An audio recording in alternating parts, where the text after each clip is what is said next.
नमस्कार मित्रमैत्रिणींनो, आपल्या यूट्यूब चॅनलमध्ये तुमचं स्वागत आहे. चला तर मग आजच्या आपल्या पुढच्या भागाला सुरुवात करूया. इतका वेळ तग धरून उभ्या असलेल्या प्रियाला शेवटी गरगरल्यासारखं झालं. ती खाली पडणार तोच विवेकने तिला घट्ट पकडलं.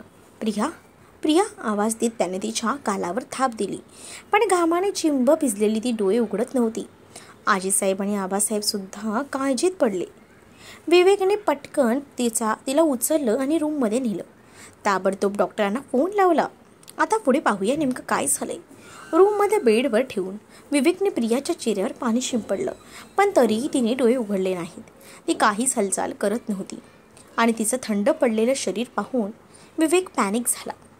आधीच मनात असलेलं गिफ्ट, मग आलेला नुपूरचा फोन आणि आता मघा झालेला तमाशा, या तिहेरी इफेक्टमुळे तिचं BP लो झालं आणि ती चक्कर येऊन पडली. तसं तर आपणच तिला आपल्या आयुष्यातून काढून टाकणार आहोत आणि त्याचं कारणही सांगणार आहोत. मग असं असताना तिच्या या अवस्थेने आपल्याला इतका का फरक पडतोय? त्या परिस्थितीतही त्याच्या मनाला हा प्रश्न पडला, पण उत्तर नव्हतं त्याच्याकडे. आजीसाहेब आणि आबासाहेब सुद्धा काळजीत होते. काय म्हणाले? डॉक्टर विवेक येत आहेत, 10 मिनिटात पोचतीलच. आधीच काही पोटात राहत नाही तिच्या. सारखं उलट्यांचा त्रास होतोय, अशक्तपणा आहे, त्यात हा सगळा तमाशा झाला. तुम्हाला सांगून ठेवते मी, माझ्या प्रियाला आणि नातवाला काही झालं ना तर नाही सोडणार या जगदीशला. त्याच्या मुलीला सून करून घेतलं नाही म्हणून असा बदला घेतोय तो. आता मात्र आजी साहेबही भडकल्या होत्या. नर्मदा शांत व्हा, काही होणार नाहीये प्रियाला. विवेक तू थांब हिच्याजवळ, मी आलोच बाहेरून. आबासाहेब तुम्ही थांबा, मी बोलून येतो त्यांच्यासोबत. सगळा हिशोब एकदाचा क्लिअरच करतो. आबासाहेब पुढे काही बोलणार त्याआधीच विवेक रूमच्या बाहेर आला. बाकी लोक तिथे नसताना कुठलाही मुखवटा चेहऱ्यावर त्याला तिथे ठेवण्याची गरज नव्हती. त्याने नमनला इशारा केला तसं तो लैलाला घेऊन बाहेर गेला. ती स्वतःहून तिथून निघून जात आहे असंच दाखवलं तिने. इथून बाहेर पडल्यावर तिच्या जीवाची गॅरंटी विवेकने घेतलेली. राजपूत त्याला दगा दिला म्हणून कुठल्याही थराला जाऊ शकत होता. आता तिथे फक्त मिस्टर राजपूत, मिसेस राजपूत आणि विवेक होते. मिस्टर राजपूत खाऊ की गियो नजरेने विवेककडे पाहत होते. विवेक हे सगळं तुला खूप महागात पडेल. रिअली आधी तुम्हाला हे काय भावात पडेल ते बघा. आधी स्वतःला आणि तुमच्या कंपनीचे पडणारे शेअर्स आता वाचवू शकताय का ते बघा. त्याने मोबाईल स्क्रीनवर राजपूत इंडस्ट्रीजच्या शेअर्सची विंडो ओपन केली. शेअर्स 60% घसरले होते आणि आता ते पाहून तर मिस्टर राजपूत आणखीनच खवळले. ते 70% होणार नाही याची काळजी घ्या. इथून पुढे माझ्या किंवा माझ्या घरच्यांना वाटायला जाल तर लक्षात ठेवा. असं देखील आता तो बोलला. त्याचे परिणाम खूप वाईट होतील. राम जायचं, मला धमकी देतोयस तू? हो देतोय, आणि ती खरी करून दाखवण्याची हिंमतही ठेवतोय मी. तुला काय वाटलं तुझ्या ह्या बनावटी बायकोवर जगाने विश्वास ठेवला असेल, पण मी ठेवणार नाहीये. तुझी असलीयत सगळ्यांसमोर आणूनच राहीन. माझ्या मुलीच्या भावनांशी खेळला आहेस तू, त्याची किंमत तुला मोजावीच लागेल. विवेक कारखाने समोरच्याला किंमत मोजायला लावतो. तरीही तुम्हाला हौस असेल तर all the best. Mister Rajput दरवाजा इकडे आहे, त्याने हात दाखवला. आता दोघंही नवरा बायको झालेला अपमान कसा बसा गिळत तिथून बाहेर पडले. तेवढ्यातच डॉक्टरही आले. डॉक्टरांनी प्रियाला चेक केलं. BP लो झालंय यांचं, आधीच विकनेस आहे. मला वाटतं कुठलाही स्ट्रेस आहे यांना. डॉक्टरांनी प्रियाला इंजेक्शन दिलं आणि जरा वेळात शुद्ध येईल त्यांना. आणि हो, जर असा त्रास होत राहिला तर ॲडमिट करावं लागेल, सलाईन लावावं लागेल, नाहीतर हा विकनेस वाढत जाईल. यांची औषधं बघू, डॉक्टर म्हणाले. कालपासून औषधांची स्ट्रीप तशीच पडली होती. आता तिने एकही गोळी घेतली नव्हती. यांनी अजून कुठलीच औषधं सुरू केलेली नाहीत. डॉक्टरांनी एक वार विवेककडे पाहत म्हटलं, विवेक लक्ष कुठे असतं तुझं? जेव्हा बघावं तेव्हा काम.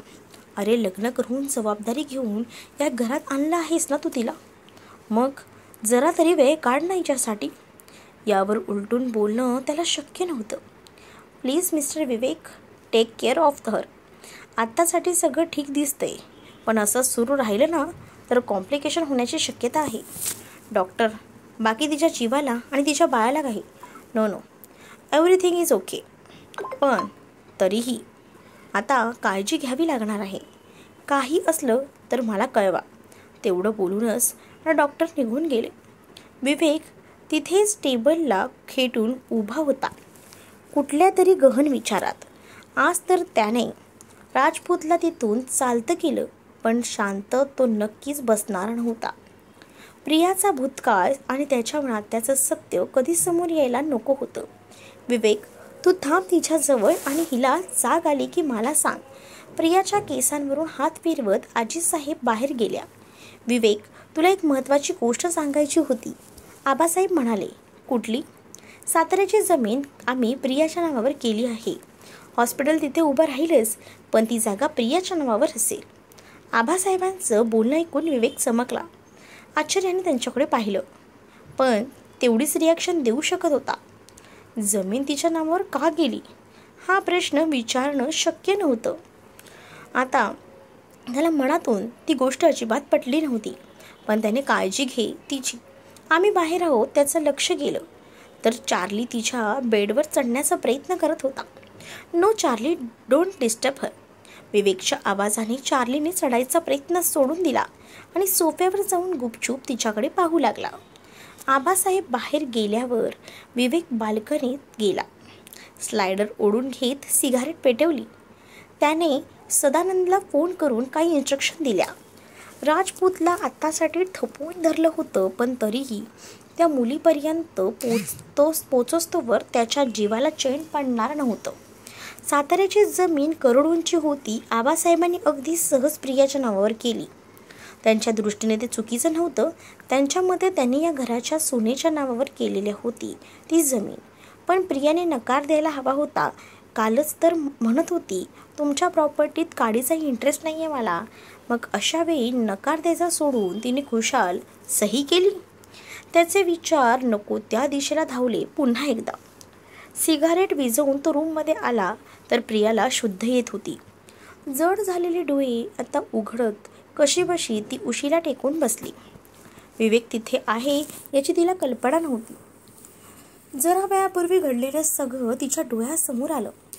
सो वेल मिस प्रिया, त्याच्या आवाजाने ती चमकली.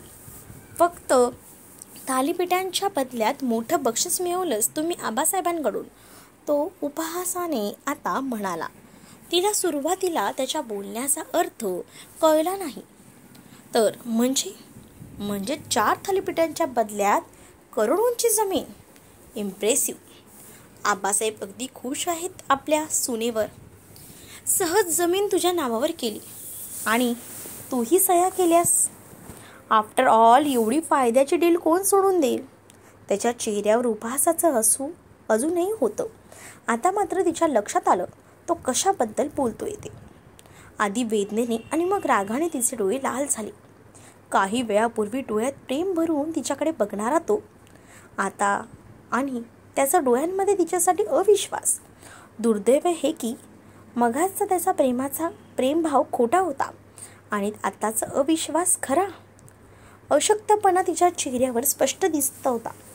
बोलताना दम लागत होता आणि तरीही तिने तिरस्काराने विवेककडे पाहिलं.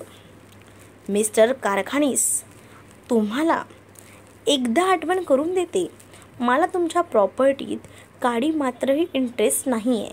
त्या दोघांसाठी मी जे काही करत आहे ते त्यांच्या प्रेमाची परतफेड म्हणून. पण कदाचित तुम्हाला समजणार नाही आहे. आबासाहेबांनी अगदी अचानकपणे त्या कागदपत्रांवर माझी सही घेतली. मीच नाही म्हणत होते, पण त्यांनी खूप आग्रह केला. नाकारण्याचे काही कारणच नव्हतं. करावी लागणारच होती मला सही. तुमच्यापासून लपवण्याचा कुठलाही हेतू नव्हताच, म्हणून तर तुम्हाला मग फोन केलेला. पण तुम्ही माझं बोलणं न ऐकता फोन कट केला. त्याला एकदम क्लिक झालं. मग तिचा फोन आलेला आणि काहीतरी सांगायचा ती प्रयत्न करत होती, पण त्याने ते ऐकून घेतलं नाही. उलट आता तिच्यावर आळ घेऊन मोकळा झाला. पुन्हा एकदा माती खाल्ली. त्याने डोळे घट्ट बंद केले. स्वतःला शांत करून तिच्यासमोर येऊन उभा राहिला. पण आता तिला त्याच्याकडे पाहायचंही नव्हतं. See, I am sorry mister राजपुतांमुळे आधीच डोकं खराब झालेलं माझं, आणि आता आबासाहेबांनी हे सांगितलं. सो आय वॉज तुम्हाला पुन्हा एकदा आठवण करून देते, आणि यावेळी शेवटचं समजा.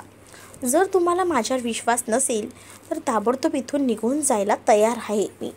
तिचं बोलणं अगदी स्पष्ट होतं तिच्या जीवावर. तर त्याने राजपूतला आपल्या टाचेखाली दाबून ठेवलेलं. तीच निघून गेली तर सगळा खेळ विस्कटणार होता.